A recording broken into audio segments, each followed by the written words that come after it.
J'ai la Switch 2, j'ai Mario Kart World et honnêtement, ce sont pas juste des copier-coller de leurs prédécesseurs. On va commencer en parlant de la Switch 2 qui est beaucoup plus grande que sa prédécesseur, en étant plus grande que la Switch OLED et que le Steam Deck.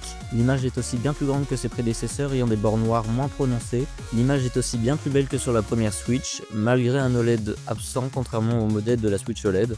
Niveau temps de chargement, on est vraiment passé du tout au tout, la vitesse de chargement de la Switch étant vraiment très lente, contrairement à la Switch 2 qui a vraiment des temps de chargement vraiment très rapides. On pourra ensuite parler des nouveaux Joy-Con qui sont plus grands et bien plus pratiques d'installation, se clipsant tout seul avec des aimants. On peut aussi utiliser les anciennes manettes, que ce soit les manettes Pro ou les anciens Joy-Con de la Switch 1. Les vibrations sont aussi plus fines et sont embarquées de meilleure qualité. La console est aussi plus fine malgré qu'elle soit plus grande que ses prédécesseurs. Elle n'est pas à la ramasse technologiquement contrairement à ses prédécesseurs, arrivant à en faire tourner des jeux comme Cyberpunk 2077 ou d'autres jeux qui étaient impossibles à faire tourner pour la Switch comme Street Fighter 6.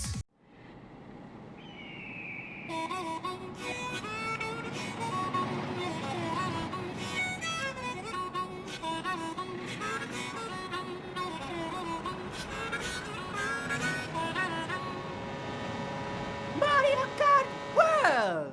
Quand tu lances Mario Kart World, tu sens direct que Nintendo a voulu frapper fort avec ce jeu-là, en montrant les qualités de la console.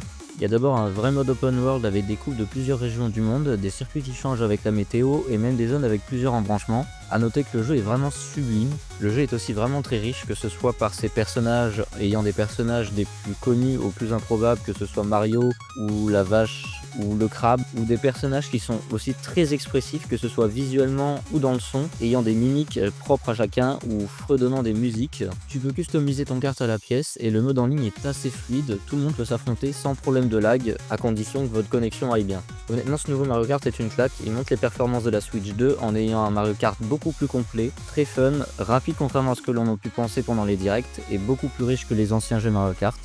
La question est de savoir si Mario Kart World et la Switch 2 comblent vos attentes, ou alors si vous êtes complètement déçus, dites-le moi en commentaire. On se revoit bientôt pour les prochaines actus. Égal à fin de transmission.